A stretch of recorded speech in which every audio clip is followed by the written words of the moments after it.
1. Singapore warns of China-linked UNC3886 cyber espionage threat to critical infrastructure. 2. Understanding UNC3886, the cyber espionage threat to Singapore's infrastructure. 3. Singapore cyberattack, China-linked UNC3886 threatens critical infrastructure. 1. Singapore warns of China-linked UNC3886 cyber espionage threat to critical infrastructure. Singapore reveals shocking cyber espionage threat to national lifelines, but who's really behind it?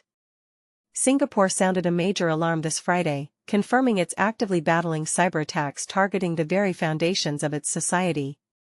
An espionage group known as UNC3886 is infiltrating critical infrastructure systems, the invisible lifelines keeping the nation running.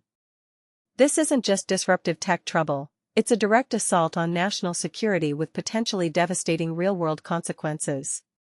Coordinating Minister for National Security Shanmugam delivered a stark warning: UNC3886 poses a severe threat capable of undermining our nation's safety.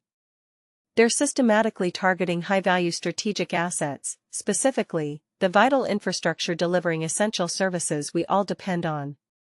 Here's the chilling part: security experts, including Mandiant, a top cybersecurity firm owned by Google, have publicly identified UNC3886 as a China-nexus espionage group. This label strongly suggests a connection to Chinese interests. Mandiant's research documents UNC3886's previous attacks on defense, technology, and telecom organizations across the US and Asia. But here's where the controversy explodes: Chinese officials routinely and vehemently deny any involvement in cyber espionage. Beijing maintains it opposes all cyberattacks and positions itself as a victim. When contacted by Reuters after hours regarding Singapore's allegations, the Chinese embassy didn't immediately respond, a silence that often fuels further debate. What exactly is under attack?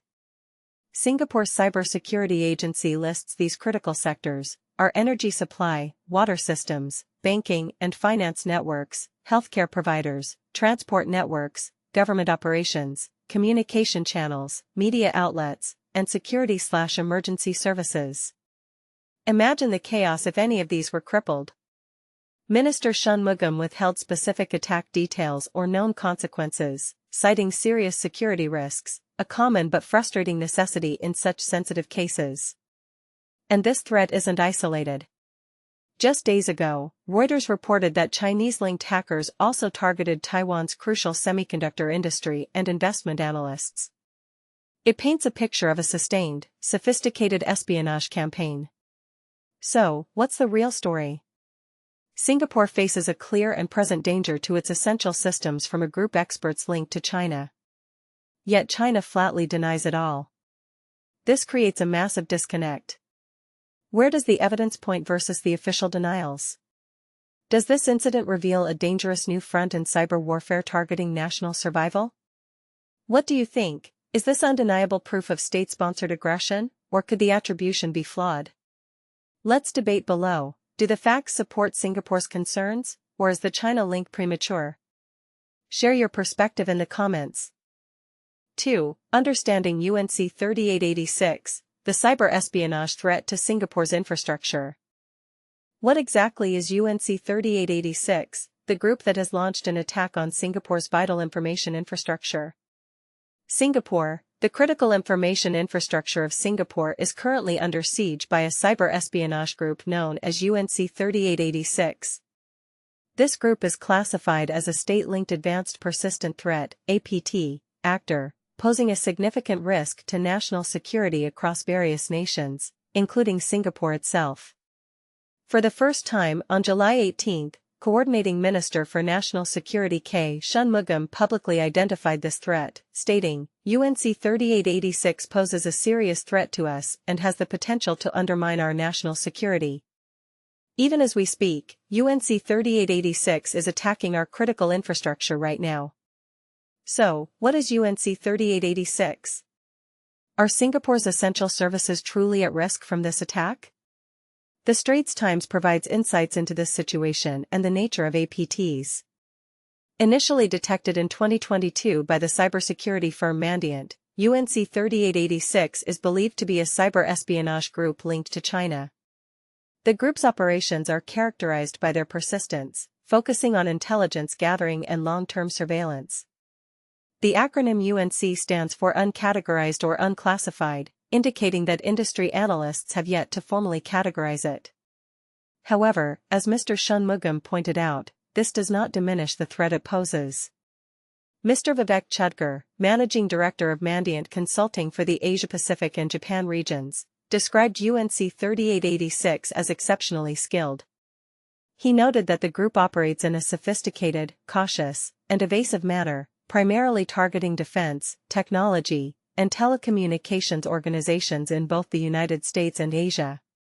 This Chinese espionage group is notorious for exploiting vulnerabilities in network devices, virtualization systems, and critical information infrastructure using zero-day exploits. Zero-day exploits refer to attacks that leverage security flaws in software that have not yet been identified or patched by the vendors. According to Mr. Chudgar, unpatched vulnerabilities in the software of network devices, hypervisors, and virtual machines are particularly challenging to monitor. Additionally, UNC3886 utilizes custom malware and tools that are already present on the victim's system to avoid detection. Like other APT attackers, UNC3886 is relentless. Even if it is detected and removed from a network, it will make attempts to re-enter. Mr. Chudgar further stated that UNC3886 has targeted organizations in the United States, Europe, and parts of Asia, specifically focusing on sectors such as government, telecommunications, technology, aerospace, defense, energy, and utilities. UNC3886 poses a severe threat to national security for the organizations and countries it targets, he emphasized. The group has successfully exploited vulnerabilities in routers from Juniper Networks, network security devices from Fortinet, and virtual machines from VMware. On July 18, the Cybersecurity Agency, CSA, announced that UNC3886 activities had been detected within segments of Singapore's critical information infrastructure that support essential services. "We are actively investigating UNC3886 activities," stated the CSA, which is leading the investigations. The agency is also monitoring all critical service sectors and sharing threat intelligence, although it did not disclose the specific sectors affected. Singapore's critical services encompass 11 sectors: aviation, healthcare, land transport, maritime, media, security and emergency services, water, banking and finance, energy, infocommunications, and government. The CSA is collaborating closely with other government bodies and partners to assist the unnamed organizations that have been impacted. The CSA refrained from revealing how long UNC3886 has been present in the affected networks, stating instead, "These attacks are often protracted campaigns, and CSA must maintain operational security by not disclosing further information at this stage." In 2014, authorities uncovered a security breach within the Ministry of Foreign Affairs Technology Systems, prompting immediate measures to isolate the affected devices and fortify the networks.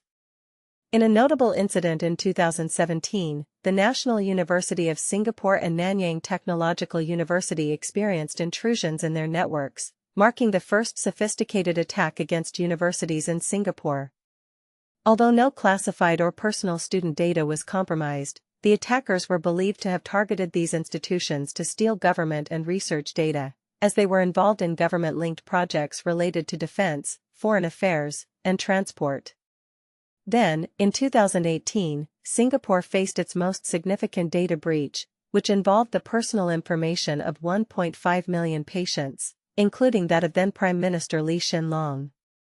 The attacker in the SingHealth breach was reported to have been persistent in its efforts to infiltrate the network, circumvent security measures, and illegally access and exfiltrate data. It is believed that the attacker remained undetected within the healthcare group's network for at least 9 months, with the goal of accessing SingHealth's electronic medical records system, a critical component of Singapore's information infrastructure. Most recently, in 2024, approximately 2,700 devices in Singapore were found to be infected after the CSA participated in a cyber operation targeting a global botnet. The APT hackers responsible for the botnet exploited poor cybersecurity practices to infect various devices, including baby monitors and internet routers. Fortunately, no critical information infrastructure was compromised during this attack. Mr. Shanmugam reiterated that Singapore has been and continues to be a target for cyber threat actors. He referenced a survey indicating that nearly 80% of organizations in Singapore have encountered some form of cyber attack. At the event on July 18, CSA Chief Executive David Koh remarked that cyberspace is a contested domain, and the agency is at the forefront of addressing these dynamic threats. We will continue to be agile, adapt to emerging threats, and demonstrate our collective will and commitment to secure Singapore's cyberspace, he added. 3. Singapore Cyberattack, China-linked UNC3886 threatens critical infrastructure. Imagine a digital storm brewing over a nation's most vital systems, power grids, water supplies, and financial networks, all under siege by invisible, relentless forces. This is the reality Singapore is facing today, as it grapples with a sophisticated cyber threat actor dubbed UNC3886. But here's where it gets controversial. The government has chosen secrecy over transparency, raising questions about how much the public should know when national security is at stake. Let's unpack this complex situation and explore why it matters for everyone, from policymakers to everyday citizens. At the heart of the crisis is UNC3886, a group linked to China by cybersecurity firm Mandiant, a subsidiary of Google. According to Singapore's Coordinating Minister for National Security, K. Shanmugam, this entity is targeting the country's critical infrastructure with alarming precision. While the government has not disclosed specifics of the attack, it is confirmed that the threat is severe enough to warrant urgent action. We're dealing with highly sophisticated adversaries who operate with state-level resources, Shanmugam warned, emphasizing that these groups don't just steal data, they aim to destabilize entire systems. The stakes are high. Between 2021 and 2024, suspected advanced persistent threat (APT) attacks on Singapore have surged over fourfold. APTs, as Shanmugam explained, are like digital ninjas, well-funded, patient, and relentless. They don't rush, they linger in networks for months, gathering intelligence and waiting for the perfect moment to strike. And this is the part most people miss. The real danger isn't just the attack itself but the ripple effect. A single breach in a power grid could cripple hospitals, shut down banks, and leave millions in the dark, literally and figuratively. The Cybersecurity Agency of Singapore, CSA, is leading the charge against UNC3886. While the agency has been investigating the group since it was first detected in 2023, it's withholding details to protect ongoing operations.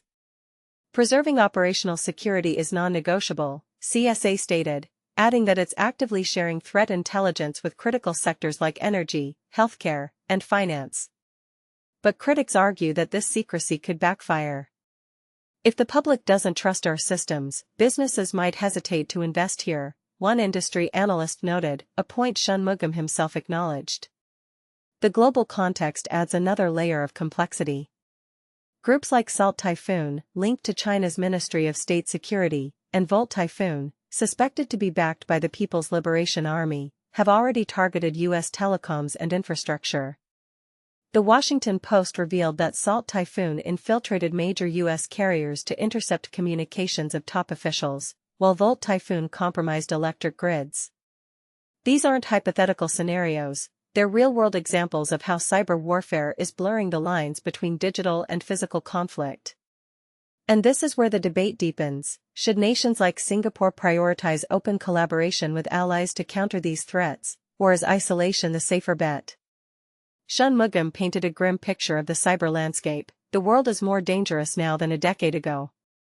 The enemy isn't just hackers in basements, it's state-sponsored actors with unlimited resources and a playbook that evolves daily.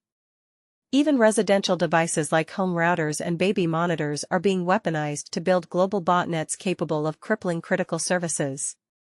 In 2023, Singapore discovered over 2,700 infected devices linked to a global botnet, a chilling reminder that no system is safe.